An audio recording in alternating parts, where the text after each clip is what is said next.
श्री दुर्गा सप्तशती का पाठ करें और सुख से जीवन बिताएं, मन की इच्छा पूर्ण करें। ओम श्री दुर्गाय नमः। अर्थ कवच, हिंदी अनुवाद। ओम इस चंडी का कवच के ब्रह्मा ऋषि, चामुंडा देवता, माताएं बीज श्री जगदम्बिका की प्रीति के लिए सप्त पाठ जपने में इसका विनियोग किया जाता है। ओम चंडिका देवी को नमस्कार है। मार्कंडे जी ने कहा, पितामह जो इस संसार में परम गोपनीय तथा मनुष्य की सब प्रकार से रक्षा करने वाला है और जो अब तक अपने दूसरे किसी के सामने प्रकट नहीं किया हो, ऐसा कोई साधन मुझे बताएं। ब्रह्मा जी बोले, ब्रह्मन ऐसे साधन तो एक देवी का कवच ही है जो गोपनीय से भी परम गोपनीय, पवित्र और संपूर्ण प्राणियों का उपकार करने वाला है। हे महामुने, इसे स्मरण करें। देवी की 9 मूर्तियां हैं जिन्हें नव दुर्गा कहते हैं। उन्हें पृथक पृथक नाम बताए जाते हैं। प्रथम नाम शैलपुत्री, दूसरा मूर्ति का नाम ब्रह्मचारिणी है, तीसरा स्वरूप चंद्रघंटा के नाम से प्रसिद्ध है, चौथी मूर्ति को कुसमांडा कहते हैं, पांचवी दुर्गा का नाम स्कंद माता है जो देवी के छठे रूप को कात्यायनी कहते हैं, सातवां काल रात्रि और आठवां स्वरूप महागौरी के नाम से प्रसिद्ध है। नौवीं दुर्गा का नाम सिद्धदात्री है। ये सब नाम सर्वज्ञ महात्मा वेद भगवान के द्वारा ही प्रतिपादित हुए हैं। जो मनुष्य अग्नि में जल रहा हो, रणभूमि में शत्रुओं से घिरा हो, विषम संकट में फंस गया हो तथा इस प्रकार भय से आतुर होकर जो भगवती दुर्गा की शरण में प्राप्त हुआ हो, उसका कभी कोई अमंगल नहीं होता। युद्ध के समय संकट में पड़ने पर भी उसके ऊपर कोई विपत्ति नहीं दिखाई देती। उन्हें शक, दुख और भय की प्राप्ति नहीं होती। जिन्होंने भक्तिपूर्वक देवी का स्मरण किया है उसका निश्चय ही होता है। देवेश्वरी जो तुम्हारा चिंतन करता है उनकी तुम निसंदेह रक्षा करती हो। चामुंडा देवी प्रेत पर आरूढ़ होती है, वराही भैंस पर सवारी करती है, वाहन ऐरावत हाथी है। वैष्णो देवी गरुड़ पर ही आसन जमाती है। माहेश्वरी होती है, कुमारी का वाहन मयूर है। भगवान विष्णु की महालक्ष्मी कमल के आसन पर विराजमान है और हाथों में कमल धारण किए हुए हैं। सफ़ेद रूप धारण कर रखा है। ब्रह्म देवी हंस पर बैठी हुई है और सब प्रकार के आभूषण विभूति हैं। इस प्रकार ये सभी माताएं सब प्रकार की योग शक्तियों से संपन्न हैं। इनके सिवा और भी बहुत सी देवी हैं जो अनेक प्रकार के आभूषणों की शोभा से युक्त और नाना प्रकार के रत्नों से सुशोभित हैं। ये संपूर्ण देवियां क्रोध में भरी हुई हैं और भक्तों की रक्षा के लिए रथ पर बैठी दिखाई देती हैं। ये शंख, चक्र, गदा, शक्ति, हल और तोमर और त्रिशूल एवं उत्तम आदि अस्त्र शस्त्र अपने हाथों में धारण करती हैं। दैत्यों के शरीर का नाश करना, भक्तों को अभयदान देना और देवताओं का कल्याण करना, यही इनके शस्त्र धारण करने का उद्देश्य है। कवच आरंभ करने से पहले इस प्रकार प्रार्थना करनी चाहिए।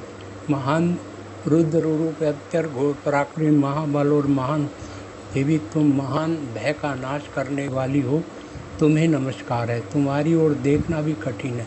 शत्रुओं का भय बढ़ाने वाली जगदम्बिका, मेरी रक्षा करो। पूर्व दिशा में इंद्र शक्ति मेरी रक्षा करे। अग्निकोण में अग्नि शक्ति, दक्षिण दिशा में वराही और खड्ग हरणी मेरी रक्षा करे। पश्चिम दिशा में मृग पर सवारी करने वाली देवी मेरी रक्षा करे। उत्तर दिशा में कुमारी और उनमें शूल धारणी रक्षा करे। ब्रह्मणी, तुम ऊपर की ओर से मेरी रक्षा करो और वैष्णो देवी नीचे की ओर से मेरी रक्षा करे। इसी प्रकार शव को अपना वाहन बनाने वाली चामुंडा देवी दसों दिशाओं में मेरी रक्षा करे। जया आगे से और विजया पीछे की ओर से मेरी रक्षा करे। वाम भाग में अजिता और दक्षिण भाग में अपरिजता रक्षा करे। उमा मेरे मस्तिष्क पर विराजमान होकर रक्षा करे। ललाट में मालाधारी रक्षा करे और मेरी भैरों के मध्य भाग में त्रिनेत्रा और नाथनों की यम घंटा रक्षा करे। दोनों नेत्रों के मध्य में शंखनी और कानों में रक्षा करे। कालिका देवी खड़पों की और भगवती कानों के मूल भाग की रक्षा करे। नासिका में सुगंधा और ऊपर के होठों में देवी रक्षा करे। नीचे के होठों में अमृत कला और जिह्वा में सरस्वती देवी रक्षा करे। कुमारी दांतों की और चंडिका कंठ प्रदेश की रक्षा करे। चित्र घंटा गले की घंटी की और महामाया तालु रक्षा करे। कामाक्षी टोडी की और सर्व मंगला मेरी वाणी की रक्षा करे। भद्रकाली गिरीवा में और धनु अष्टभूमि में रहकर रक्षा करे। कंठ के बाहरी भाग में नीलगिरवा और कंठ की नली में रक्षा करे। दोनों कंधों में खड़गनी और मेरी दोनों भुजाओं की रक्षा करे। दोनों हाथों में दंडली और उंगलियों में अंबिका रक्षा करे। सूल सवेश्वरी नाकों की रक्षा करे। कुष्ठा में रहकर रक्षा करे। महादेवी दोनों मन की रक्षा करे। ललिता देवी हृदय में और सूल धारणी उदर में रहकर रक्षा करे। नाभि में कामनी और रक्षा करे। पूतना और कामिका लिप्ति और महाउदा की रक्षा करे। भगवती कटी भाग में और हवासनी घुटनों की रक्षा करे। संपूर्ण कामनाओं को देने वाली महाबला देवी दोनों पिंडलियों की रक्षा करे। नरसिंह की दोनों घुटनों और तेजस्विनी दोनों चंडी के अष्टभाग की रक्षा करे। श्री देवी पैरों की उंगलियों में और तलवासनी पैरों के तलवों की रक्षा करे। अपनी दाढ़ों के कारण भयंकर दिखाई देने वाली रक्षा करें। त्वचा की बागेश्वरी रक्षा करे। पार्वती देवी रथ महासड्डी और मेद की रक्षा करे। रात्रि और पित्त की रक्षा करे। मूलाधार और कमल केशों में पद्मावती देवी और कफ में चंडामणि देवी स्थिर होकर रक्षा करे। नख पे तेज की ज्वालामुखी रक्षा करे। जिसका किसी भी अवसर से भेद न हो सके वो शरीर की समस्त सिंधियों में रहकर रक्षा करे। ब्रह्माणी आप मेरी रक्षा करें। छत्तेश्वरी छाया की और धर्म धारणी देवी मेरे अहंकार मन और बुद्धि की रक्षा करे। हाथ में ब्रज धारण करने वाली ब्रज हस्ता देवी मेरे प्राण उदान और समान वायु की रक्षा करे। कल्याण से सुबह होने वाली भगवती कल्याण स्वप्ना मेरे प्राण की रक्षा करे। रस रूप गंध शब्द और स्पर्श इन विषयों का अनुभव करते समय योगिनी देवी रक्षा करे तथा तत्वगुण रजोगुण और तमोगुण की रक्षा सदा नारायणी देवी करे।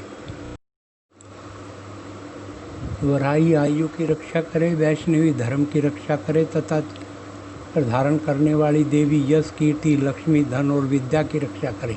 इंद्राणी आप मेरे गोत्र की रक्षा करें। चंडिका के तुम मेरे पशुओं की रक्षा करो। महालक्ष्मी पुत्रों की रक्षा करें और भैरवी पत्नी की रक्षा करें। मेरे पर्त तावर मारक की सिंह रक्षा करे। राजा के दरबार में महालक्ष्मी रक्षा करे तथा सब ओर व्यापत रहने वाली विद्या देवी संपूर्ण भयों से मेरी रक्षा करे। देवी जो स्थान कवच में नहीं कहा गया अतः एव रक्षा से रहित है वो सब तुम्हारे द्वारा सुरक्षित हो, क्योंकि तुम विजयशीलिनी और पाप नाशनी हो। यदि आपने शरीर का भला चाहा तो मनुष्य बिना कवच के कहीं एक पग भी ना जाए। कवच का पाठ करके ही यात्रा करे। कवच के द्वारा सब ओर से सुरक्षित मनुष्य जहाँ जहाँ भी जाता है वहाँ वहाँ उसे धन लाभ होता है तथा संपूर्ण कामनाओं की सिद्धि करने वाली विजय की प्राप्ति होती है। वह जिस जिस अभिष्ट वस्तु का चिंतन करता है उसे उसको निश्चय ही प्राप्त कर लेता है। वह पुरुष इस पृथ्वी पर हित महान ऐश्वर्य का भागी होता है। कवच से सुरक्षित मनुष्य निर्भय हो जाता है। युद्ध में उनकी पराजय नहीं होती तथा तीनों पूजनीय होता है। देवी का यह कवच देवताओं के लिए भी दुर्लभ है। जो प्रतिदिन नियम पूर्वक तीनों संध्याओं के समय श्रद्धा के साथ इसका पाठ करता है, उसे देवी कला प्राप्त होती है तथा वह तीनों लोकों में कहीं भी पराजित नहीं होता। इतना ही नहीं, वह अब मृत्यु से रहित हो अधिक वर्षों तक जीवित रहता है। मकड़ी, चेचक, कोढ़ आदि उसकी संपूर्ण नष्ट हो जाती हैं। कनेर, भांग, अफीम, धतूरे आदि का विष, सांप और बिच्छू आदि के काटने से चढ़ा हुआ विष तथा तेल के संयोग आदि से बनने वाला कृत्रिम विष, ये सब प्रकार के विष दूर हो जाते हैं। उनका कोई असर नहीं होता। इस पृथ्वी पर मारण, मोहन आदि जितने प्रयोग होते हैं तथा इस प्रकार के जितने मंत्र यंत्र होते हैं, ये सब इस कवच को हृदय में धारण कर लेने पर उस मनुष्य को देखते ही नष्ट हो जाते हैं।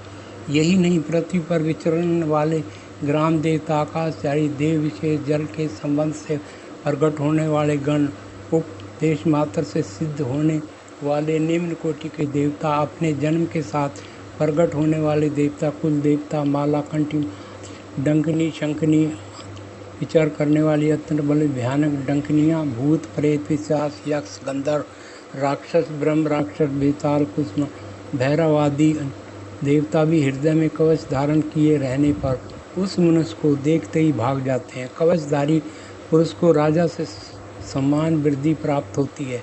यह कवच मनुष्य के तेज की वृद्धि करने वाला और उत्तम है।